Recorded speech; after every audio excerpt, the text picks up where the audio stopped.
Okay, so may buntag sa tanan, no? So, wala ko naka-record sa sulod sa duha ka adlaw kay naay events nga nahitabo dito sa akong mga kaubanan, no? So, na-busy ang linya. Wala na ta naka-schedule og basa og maka-record, no? Pero dili nabot pasabot nga wala ko ka-devotional igsoon, no? Syempre, naagyo na ang devotional. Spend time kita sa Ginoo sa buntag, no? Akong devotional is buntag. Pero dili pag kinahanglan nga i-record na ako ang devotion, di ba? So, kini siya, intentional yun kay ning ako magbasa ko og Bible nga Bisaya nga mag-record, no? Kay kini intentional kayo nga ang kong na-receive sa Ginoo nga kanang kumbaga prompt ba, no? Sa akong kasing-kasing nga magbasa sa pulong sa Ginoo nga Bisaya, unya i-post lang sa YouTube, no? Kay naman tay Bisaya Ministry Channel. So, kini siya para lang sa mga Bisaya nga pareha nako, no, nga uhaw sa pulong sa Ginoo. So so isoon kung ikaw uhaw, no, sa pulong sa Dios. So di na ta magdugay para maka paminaw ta sa pulong sa Ginoo, no, nya kanang ma-bless ta sa pulong sa Ginoo. Kay ang pulong sa Ginoo gamhanan nga maka-revive sa to, makatag na tog kusog, no, spiritually. So, salamat sa Ginoo sa opportunity nga makabasa na pud ta o makadungog na pud ta sa pulong sa Ginoo. So, kung nakay Bible igsoon, andaman ang daan o magampo sa ta, no? So, nanata karon sa libro sa Numero, chapter 8, no? So, hopefully mahuman nato karon ng 8 ug 9, no?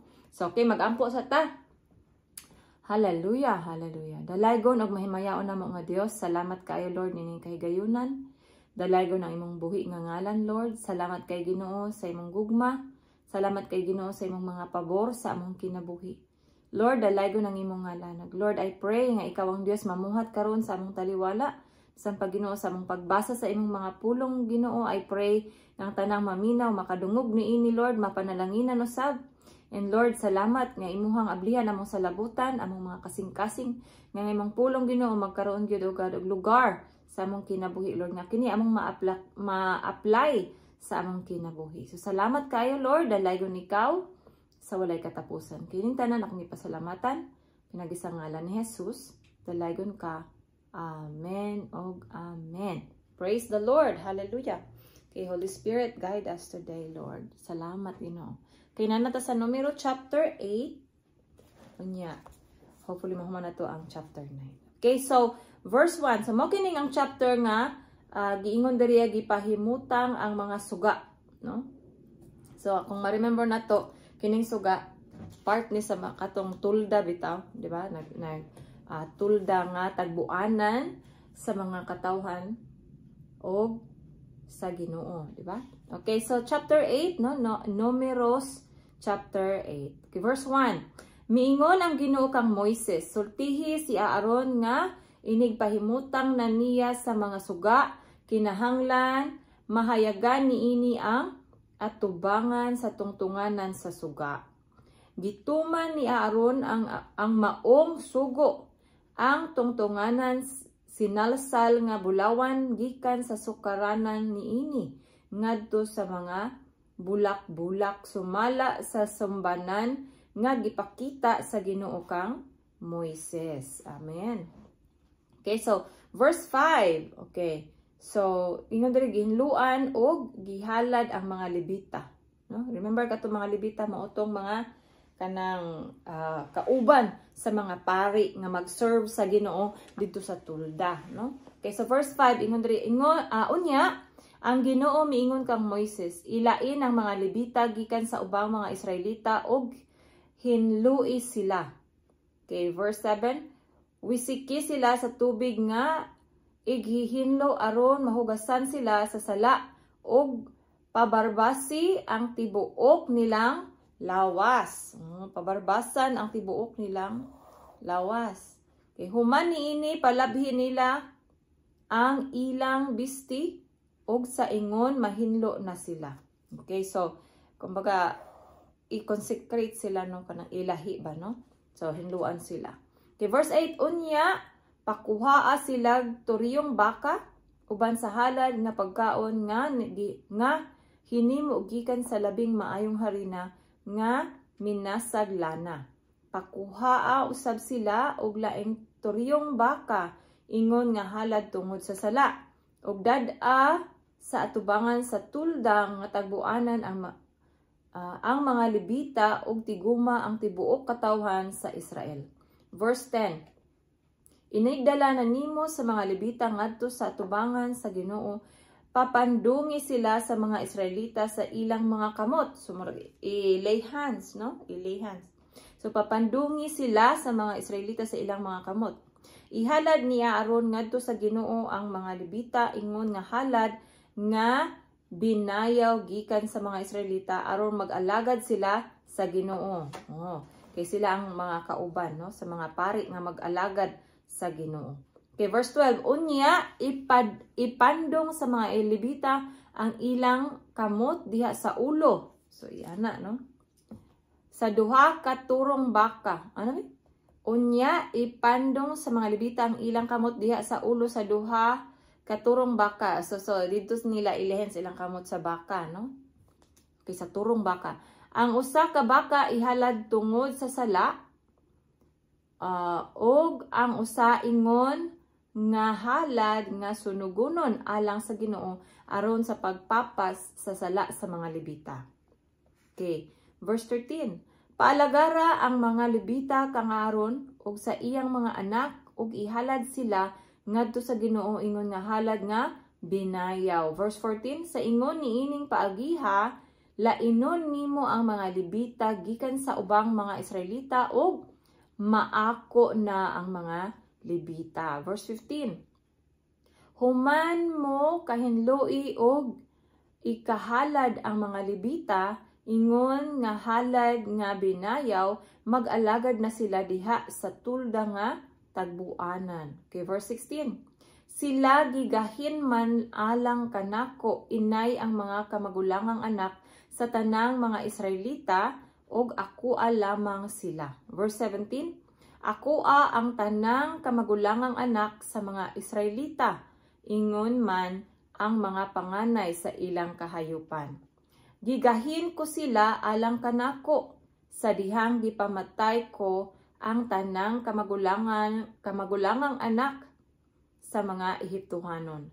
Tao og mananap. Okay, verse 18. Gipili ko ang banay ni Levi, inay ang tanang panganayng anak sa katawhan sa Israel. Okay, so 19.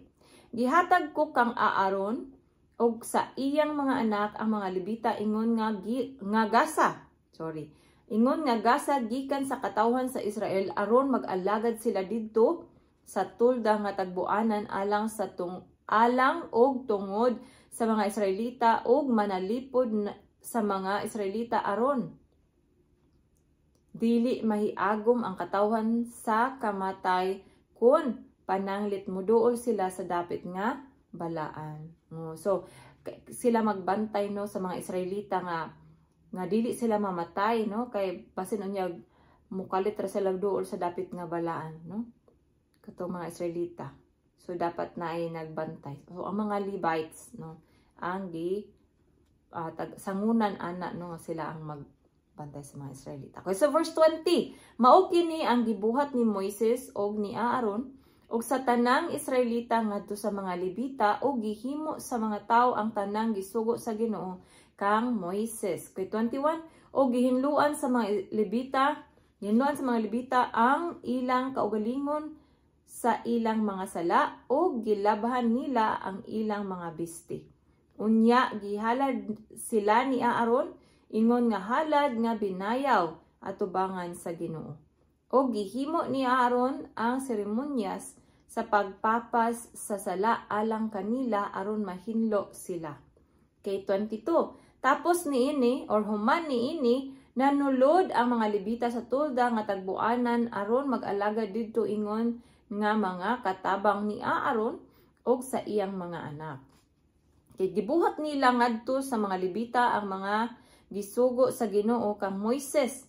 Unya ang Ginoo, verse 23, unya ang Ginoo miingon kang Moises, balaod kini bahin sa mga Levita, gikan sa nagpaingon og 25 pataas kinahanglan nga mag-alagad sila didto sa tulda nga tagbuanan.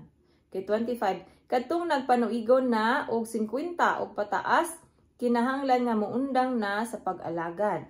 So 50 ra sila kutob, no.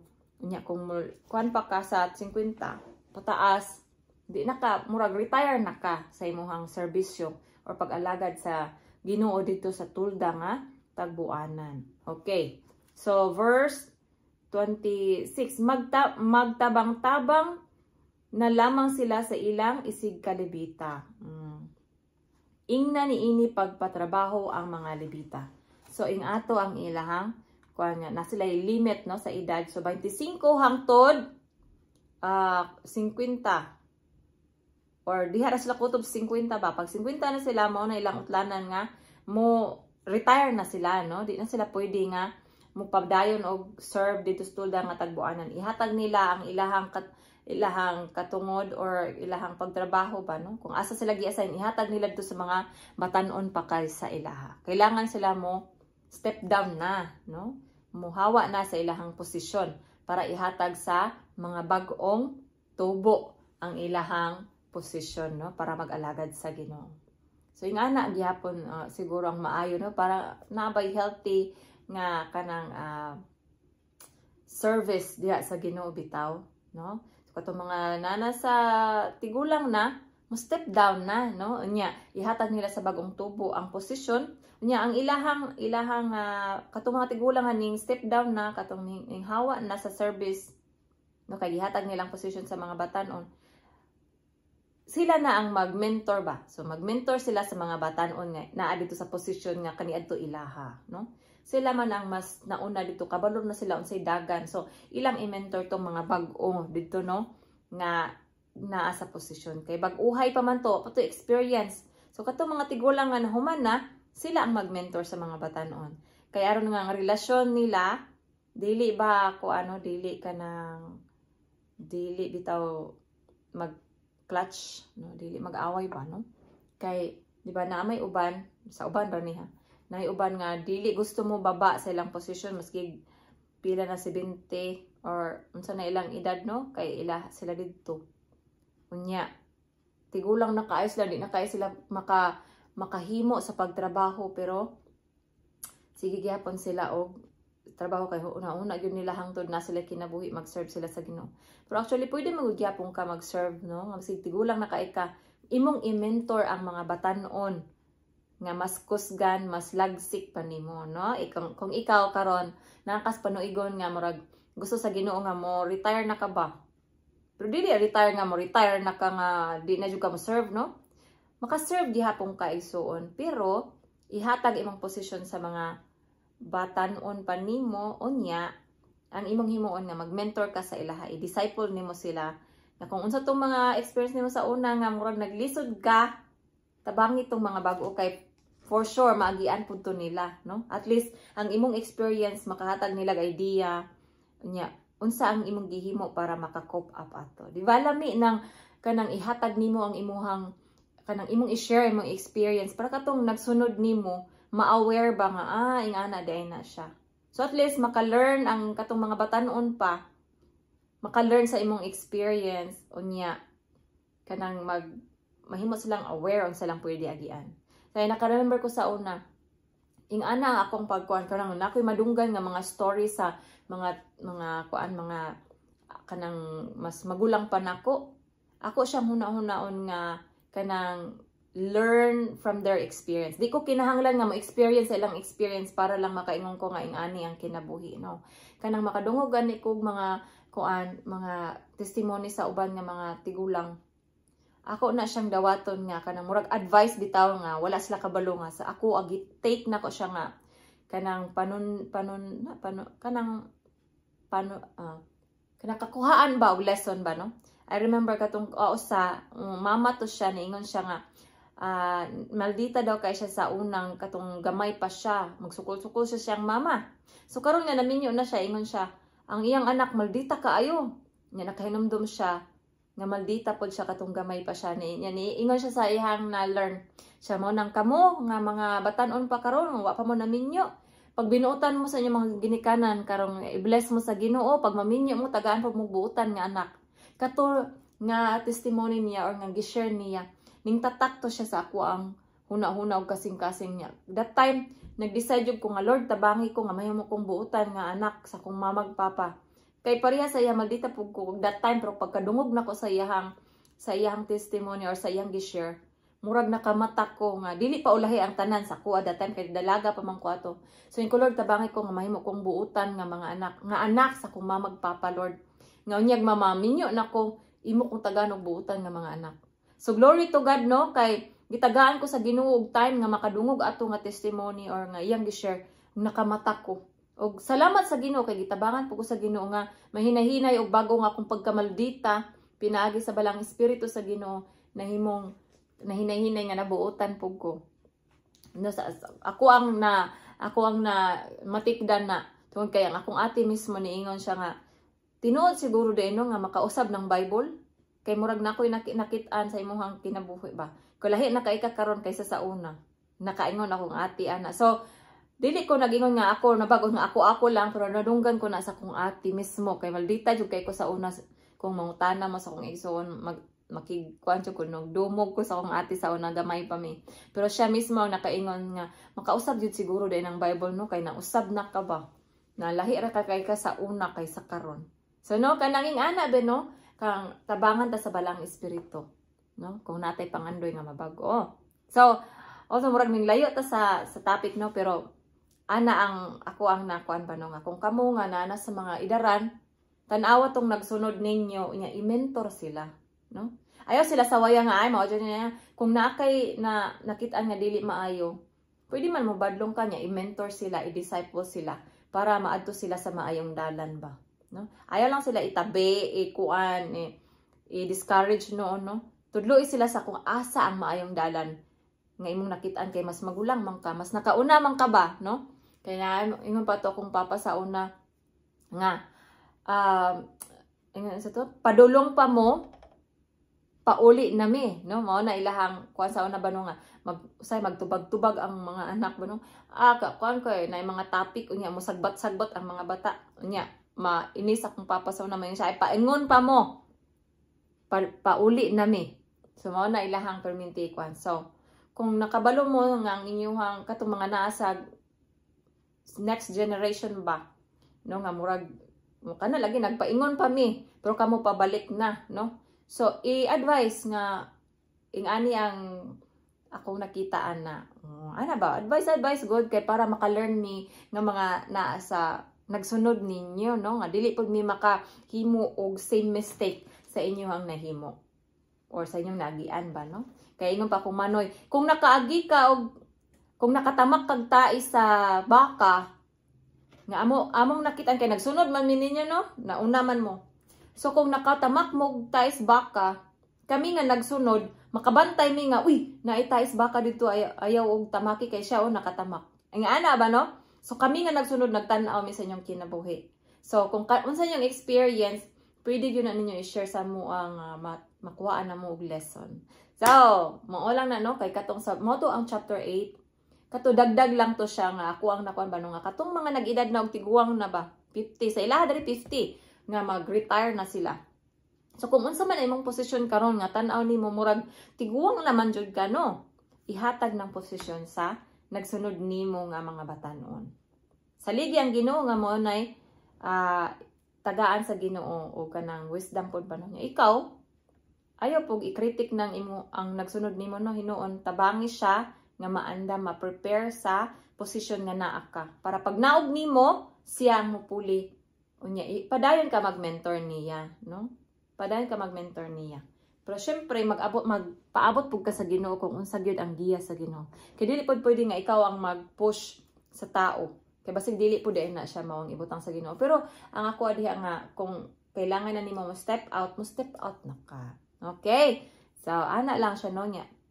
Mentor para dili ka mag-stagnant, no? Mentor sa mga nagsunod nimo. Okay? So sa magpadayon sa chapter 9 ha, kay murag napatay tayong gamay. Okay, so sa chapter 9 actually ang ikaduhang kasaulugan sa pagsaylo. Okay. So sa chapter 9 niingon daya, ang Ginoo misulti kang Moises didto sa kamingawan sa Sinai sa unang bulan sa ikaduhang tuig sukad sa ilang pagbiya sa Ehipto. Ang Ginoo miingon, ipasaulo gayud sa mga Israelita ang kasaulugan sa pagsaylo sa gitakda nga panahon niini. Saulugan ninyo kini sa hustong panahon sa gabii sa ika-14 nga adlaw niining bulana sumala sa tanang mga tulumanon o mga lagda niini. Busa gisultihan ni Moises ang mga Israelita nga kinahanglan himuon nila ang kasaulugan sa pagsaylo. O gihimo nila ang kasaulugan sa pagsaylo sa gabii sa unang bulan sa ika-14 nga adlaw didto sa kamingawan sa Sinai sumala sa ilang sugo sa Ginoong kang Moises. Verse 6, apan dihay mga tawo nga nahugaw tungod kay nakahikap man sila minatay busa wala sila makaapil sa kasaulugan sa pagsaylo ni anang adlaw. Nangadto sila kang Moises o kang Aaron ug miingon sila kang Moises, hugaw kami tungod kay nakahikap man kami minatay. Apan nganong dili man kami pahalaron sa halad alang sa Ginoo sa gitakda nga panahon niini uban sa mga Israelita. So nangutana sila no. So verse 8, si Moises miingon kanila, paghulat kamo kay pakisayran ko pa sa Ginoo kung unsay iyang isugo kanako. So si Moises perminti ang moatubang sa Ginoo no. Siya ang nahimong imbit kanang nasa tunga ba. So mga tao, si Moises ug sa Ginoo. So kung unsay mga yang sa tao, moadto pa kang Moises, usa pa siya makadto sa Ginoo. So mo na ang ginapractice sa kasagaran, di ba no? Moadto pari mukumpisal niya ang pari ang mukuan sa Ginoo kumbaga ana no moampo ana. Kini siya sa Old Testament ni siya igsoon. Okay, so padayon na nato. Ang Ginoo verse 9. Ang Ginoo miingon kang Moises, sultihi ang mga Israelita nga kun nahugaw sila o ang ilang kaliwat tungod kay nakahikap silag minatay o nagpanaw ba hinuon sila sa layo, makasaulog gihapon sila sa kasaulugan sa pagsaylo. Apan sa ulugon nila kini sa pagkagabii sa ika-14 nga adlaw sa ikaduhang bulan. Kanon nila ang ilang gihalad uban sa pan nga walay patubo ug ang pait nga utanon. Verse 12, kinahanglan nga wala gayoy masalin niini sa pagkabuntag ug dili nila kini balian sa bukog. Okay, sa ulugon nila kini subay sa mga tulumanon bahin niini. Verse 13, apan ang wala mahugaw ug wala usab magpanaw nga dili maghimo sa kasaulugan sa pagsaylo, kinahanglan nga hinginlan gikan sa iyang mga kabanay kay wala man siya maghalad sa halad alang sa Ginoo sa gitakda nga panahon. Magantos siya sa mga sangputanan sa iyang sala. Okay, verse 14. Kung ang usa ka langyaw mupuyo tipon kaninyo ug buot siyang mupauli sa kasaulugan sa pagsaylo sumala sa mga lagda ug tulumanon niini, makahimo siya pagbuhat niini. Okay, ang maong balaod alang kaninyo ug sa mga langyaw. Okay, ang maong balaod alang kaninyo og sa mga langyaw. Okay, verse 15 ug 16 no. Mao ni nakita ang panganod nga nagsiga, no? Ang panganod nga nagsiga. Okay, sa adlaw nga gipatindog na ang tulda nga tagbuanan, miabot ang usa ka panganod ug mitabon niini. Inig kagabii ang panganod daw kalayo nga tan-awon. So naka-remember mo atong pillar of clouds, no? Pillar of fire sa gabi. Kung no? Okay, inig kagabi ang panganod daw kalayo nga tan-awon. Kung mo pa ibabaw na gani ang panganod, mupanaw na usab ang mga Israelita.